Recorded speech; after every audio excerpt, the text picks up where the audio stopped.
यार यूनिवर्सिटीज में जो बच्चे सोसाइटीज ज्वाइन करते हैं ना, डिबेटिंग सोसाइटी, ड्रामेटिक सोसाइटी, फलानी सोसाइटी, उनको इतना अक्लमंद ना समझना, क्योंकि ऊपर से तो बड़े कूल और अक्लमंद लग रहे होते हैं, अंदर से ना बिल्कुल मेरे जैसे होते हैं। हुआ ये कि ना मैं फर्स्ट ईयर में यूनिवर्सिटी में गया तो मुझे लगा कि ना मुझे डिबेटिंग सोसाइटी ज्वाइन करनी चाहिए। मैंने मेंबरशिप ले ली, मैं मेंबर बन गया। एक साल गुजर गया, उसके बाद दूसरा साल आया। अब ना मैं थोड़ा सीनियर हो गया था और नए लोग फर्स्ट ईयर के ज्वाइन जब कर रहे थे ना, तो फिर हम थोड़ा सा इंचार्ज होते थे उनको मेंबरशिप फॉर्म देने के लिए, उनको इंट्रोडक्शन देने के लिए कि हम हमारी सोसाइटी ये करती है, हम फलां फलां जगह जाते हैं, ये वो करते हैं। उसके बाद मैं थर्ड ईयर में चला गया, मैं थोड़ा और सीनियर हो गया। तो अब तक ना मैं थोड़ा सा मशहूर हो गया था सोसाइटी के अंदर भी, मैं डिबेट्स भी करता था और मैं और भी काफी चीजें जीत चुका था कुछ। तो जो फाइनल ईयर के प्रेसिडेंट थे ना, उन्होंने ना अब इस साल जो फर्स्ट ईयर आनी थी ना, उनके इंटरव्यूज करने थे, उनको डिफरेंट पोस्ट्स देनी थी। वो एक ट्रांसपोर्ट सेक्रेटरी होता है, फिर एक इंचार्ज होता है हॉल्स बुक करवाने का डिबेट्स के दौरान, फिर एक होता है डेक्लेमेशन का, फिर पार्लियामेंट्री डिबेट्स का इंचार्ज, फिर एमयूएन का इंचार्ज होता है। इस तरह ना डिफरेंट कैटेगरीज के ना इंचार्जेस हम बना देते हैं, छोटे मोटे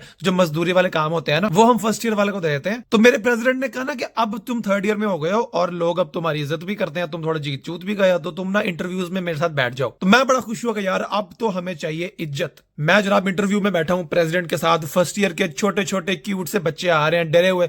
वो मुझे देखते थे, वो कहते थे यार ये क्या बंदा होगा, ये क्या कमाल, so powerful, so intelligent, just looking like a wow. वो मेरे बारे में ऐसे सोचते होंगे, क्योंकि जब मैं फर्स्ट ईयर में था मैं भी अपने सीनियर्स के बारे में ऐसे ही सोचता था, पता नहीं क्या बला होंगे ना ये। वो तो बाद में जब उनसे दोस्ती होगी तो पता लगा भाई अंदर से सबका ही बड़ा कर। अच्छा, अब हम इंटरव्यू लेने लगे ना बच्चों के। अब किसी को हम ट्रांसपोर्ट सेक्रेटरी बना रहे हैं, किसी को हम हॉल्स बुक करने का इंचार्ज बना रहे हैं, किसी को फूड एंड ड्रिंक का इंचार्ज बना रहे हैं। अब ना एक पोस्ट ऐसी थी, उसका नाम था इंचार्ज ऑफ लॉजिस्टिक्स। ठीक है, वो मुझे भी नहीं पता था कि वो क्या है ना। वो मैं कोशिश कर रहा था कि कोई बच्चा ऐसा ना आ जाए कि जिसको ये पोस्ट देनी पड़ जाए, क्योंकि एक्सप्लेन करना पड़ना था कि ये पोस्ट क्या है। जैसे ट्रांसपोर्ट सेक्रेटरी का काम होता है कि जब हमारी यूनिवर्सिटी की टीम ने किसी और यूनिवर्सिटी में जाके कंपटीशन अटेंड करना हो, तो हमारी यूनिवर्सिटी की ट्रांसपोर्ट अरेंज करना, उसके साइन करवाना वीसी के, वो सारा काम उसका होता है ट्रांसपोर्ट वाले का। फूड एंड ड्रिंक्स का होता है कि अपने इवेंट जो हम होस्ट करते हैं उस पर खाना शाना अरेंज करना। इस तरह ना हर चीज को मैं एक्सप्लेन करने के काबिल था, लेकिन ये जो लॉजिस्टिक्स था ना, ये मुझे समझ नहीं आती थी ये क्या है, और मैंने कभी बॉदर भी नहीं किया था मैं देख लूं ये क्या होता है। तो ना अब इंटरव्यू में ना सारी पोस्टें हमने सब बच्चों को दे दी। एक बच्चा आ गया, उसका एक्सपीरियंस भी था, लेकिन हमारे पास पोस्ट कोई बची नहीं थी। अब बची थी इंचार्ज ऑफ लॉजिस्टिक्स। अब एक बच्चा आया, उसको ना हमने कहा कि ना ये की पोस्ट बच गई है लॉजिस्टिक्स की ना, तो तुम ये ले लो ना। अब मुझे डर लग रहा था कि वो मेरे से पूछ ना ले कि लॉजिस्टिक्स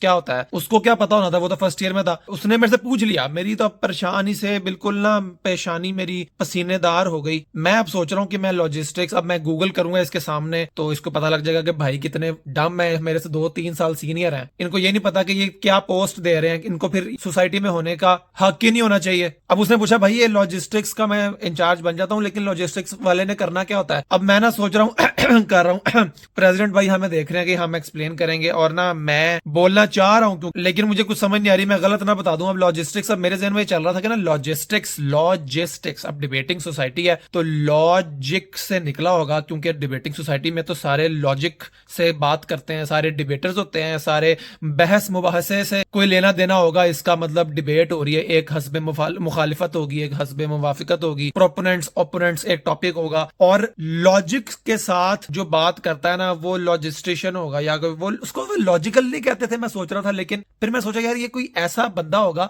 जो मेक श्योर करता होगा कि एवरीबडी स्टिक्स टू लॉजिक, यानी कि लॉजिस्टिक्स। तो मैंने अपनी इमेजिनेशन में सोचा कि ना मैं कहता हूं कि भजन आपने ना सुपरविजन करनी है लॉजिक की। आपने दोनों टीमों के सामने बैठ के ना ये नोट करना है कि कौन सा टीम ज्यादा लॉजिकल थी, तो आप जो है वो लॉजिस्टिक के इंचार्ज हो जाएंगे। और जब आपकी टीम किसी और कंपटीशन में जाए तो आपने ना उस टीम के साथ खड़े रहना है, उसको बताना कि आप लॉजिक से हट तो नहीं रहे हो, आप लॉजिक के स्टिक करो, लॉजिक को स्टिक करो। तो लॉजिस्टिक्स है, तो इसलिए तो डिबेटिंग सोसाइटी में लॉजिस्टिक्स की एक सीट है ना। अब मैं डर भी रहा था कहने से, मैंने कहना शुरू किया कि वो ये होता है कि साथ ही ना मेरी एक और दूसरी कोलीग ने उसको कह दिया लॉजिस्टिक्स होता है ये पेंसिलें, रबड़, शार्पनर, नोटबुक्स देना डिबेटर्स को, और ये बोतलें देना पानी की जब उनको प्यास लगे, जब हम कंपटीशन करवाएंगे, इन सब चीजों को लॉजिस्टिक्स कहते हैं। मैं जेहन में सोचा है ये होता है लॉजिस्टिक्स। पहले मैंने सोचा ये बकवास कर रही है, इसको कुछ नहीं पता खुद, लेकिन मैं उसको चैलेंज करने का रिस्क भी नहीं ले सकता था, क्योंकि हो सकता है वो ठीक हो।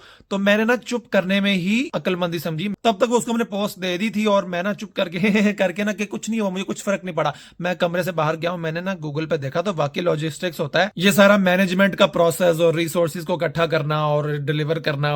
और डिबेटिंग सोसाइटी के कॉन्टेक्स्ट में उसका यही था कि जब कोई कंपटीशन के लिए टीम बाकी हमारे यूनिवर्सिटी में आए, उनको मैनेज करना, उनके रूम्स अलॉट करना, उनको कॉपियां देना, पेंसिलें देना, उनको पानी वगैरह देना, और जो भी उनको चाहिए ना उनको मैनेज करना, ये सारा लॉजिस्टिक्स में आता है। तो मैंने शुक्र किया, अल्लाह का शुक्र है मैंने उस वक्त जबान नहीं खोली, मैंने आज तक किसी को बात नहीं बताई ताकि मेरी इज्जत रह जाए यूनिवर्सिटी में, ताकि मेरे जूनियर्स ये ना समझे कि हमारे अहमद भाई कितने जो सीनियर कितने फुद्दू हैं। मैंने सोचा था मैं ये राज कब्र तक लेके जाऊंगा, लेकिन मुझे आज ये बताना पड़ रहा है सिर्फ कंटेंट के लिए, क्योंकि मुझे पैसे चाहिए। अब आज जो मेरे जूनियर्स मेरी यूनिवर्सिटी के डिबेटिंग सोसाइटी के देख रहे होंगे वो कहेंगे यार अहमद भाई प्रेसिडेंट बन गए थे डिबेटिंग सोसाइटी के, इनको थर्ड ईयर में ये नहीं पता था कि लॉजिस्टिक्स क्या होता है, कितने बुद्धू आ रही है।